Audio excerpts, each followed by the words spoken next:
Alors aujourd'hui je reviens avec le sac Kawa de Julie Kansara et du livre Sacs et accessoires. C'est un livre qui vient de sortir il y a un mois à peu près. Il propose 8 sacs, 4 accessoires et même 2 modèles de chaussures du 36 au 45 pour le prix de 19,95 € et il était disponible à la Fnac. Donc j'étais assez impressionnée, c'est énorme je trouve. Voilà.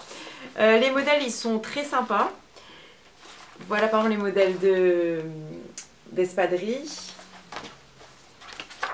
Vous avez celui-là, vous avez ces espadrilles-là qui font un peu espadrille ballerine super jolies. Pour les modèles, on a par exemple un portfolio comme ça.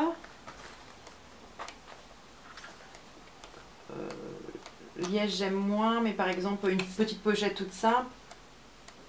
Ça c'est super cool. C'est une petite pochette pour mettre à l'avant de son vélo. On a aussi un sac, je sais pas, non ça s'appelle Saxo ça, ouais je pense. Un sac amiral.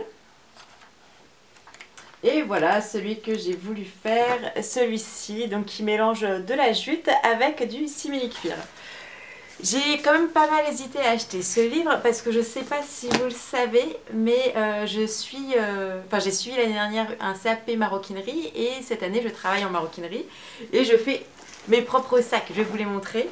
Celui-là je l'avais fait l'année dernière en CAP, ça c'est un cuir végétal, enfin tannage végétal pour être exact. Donc ça c'est un saxo, ça sent super bon. Ça c'est le sac que je porte au quotidien qui est tout simple mais qui fait, enfin que j'aime bien. Voilà, donc 100% cuir. Là je l'ai réalisé l'autre jour celui-ci. Voilà, avec une petite poche pour mettre le livre, tout simple, c'est vraiment un cabas. J'avais un peu besoin pour aller en pique-nique d'avoir quelque chose de joli. Ça c'était un sac que j'avais réalisé l'année dernière où on a juste les anses qui sont en cuir. Et que j'avais fait un petit tuto d'ailleurs là-dessus. Et à côté de ça, je réalise aussi des prototypes pour des particuliers ou des petites entreprises. Donc là, c'était un prototype de sac cabas. Voilà, donc je l'ai fait comme ça, j'ai fait ceci, voilà. Donc la question s'est posée, est-ce bien raisonnable d'acheter un livre alors que tu travailles là-dedans et que tu fais tes propres patrons? Et en fait la réponse c'est oui, ça reste intéressant et ça reste pas forcément déconnant dans le sens où des fois vous voyez un modèle et vous n'avez pas envie de le patronner. C'est un peu comme en couture. Oui, il y a plein de choses qu'on pourrait forcément faire nous-mêmes, mais le patronage c'est encore une autre activité, il faut savoir si on l'apprécie tout le temps. Et vu que moi j'en fais un peu une activité professionnelle à côté, enfin que j'en fais dans mon activité professionnelle, des fois j'ai envie juste de suivre un patron de A à Z. Et c'est ce que j'ai fait pour ce livre-là et ça m'a bien plu. J'ai fait une seule modification, enfin deux. Un, c'était préconisé de prendre la toile de jute, ce que j'ai un peu regretté de ne pas avoir pris. À la base, je voulais vraiment prendre de la toile de jute, sauf que j'avais la flemme d'aller au marché Saint-Pierre. Donc je me suis dit qu'avec ça, c'était un genre de rideau. Ça allait le faire. J'aurais dû le thermocoller. Bon, je ne l'ai pas fait. Et la seconde chose, c'est pour les anses. J'avais pas envie de faire un tourner-retourner. Et en fait, à la fin, ce que je veux, mais il faudra que je reprenne du cuir comme ça, c'est prendre du cuir tannage végétal, l'astiquer sur les côtés, là je l'avais pas fait, il est brut, et en fait mettre là parce que là j'ai juste une épaisseur de cuir, c'est pas que c'est assez solide, ça l'est, mais je trouve que c'est pas assez esthétique alors que je trouve que ce rendu est beaucoup plus joli. Et j'avais essayé de mettre les lanières de celui-ci sur celui-ci et franchement c'était vraiment très joli, sauf que là ce sac je l'utilise vraiment tous les jours, c'est pour ça que j'ai laissé là-dessus, mais là j'aurais pu vous le montrer avec les autres.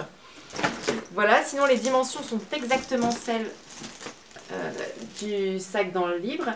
Je l'ai réalisé en cuir au lieu de simili étant donné que j'ai ma machine à coudre le cuir et que je ne travaille pas le simili du coup, sauf pour faire des protos pour voir comment ça peut se tenir. On a une jolie épaisseur ici. Ensuite à l'intérieur c'est doublé. Voilà. Alors, quels sont mes regrets peut-être que je pourrais avoir sur ce sac? Le premier, je trouve que ça aurait été pas mal de proposer une poche intérieure ou peut-être une poche extérieure. Après, vous me direz ça, on peut quand même la rajouter dans tous les cas. Sinon, il y a quelque chose qui m'a étonnée, c'est que j'ai trouvé que les explications, elles n'étaient pas forcément super claires. Et en fait, je les ai relus aujourd'hui, parce que je relis à chaque fois avant de vous parler d'un modèle. Si je fais pas la revue tout de suite après avoir fait le modèle, je relis. Et en fait, aujourd'hui, j'ai juste tout compris. Donc je devais être particulièrement fatiguée l'autre jour. Après c'est pas grave, j'ai utilisé juste comme des fois quand on fait un patron en couture, on utilise juste les parties et on sait comment ça se monte. Donc voilà, c'est juste que là j'avais bugué sur les explications et en fait non, voilà.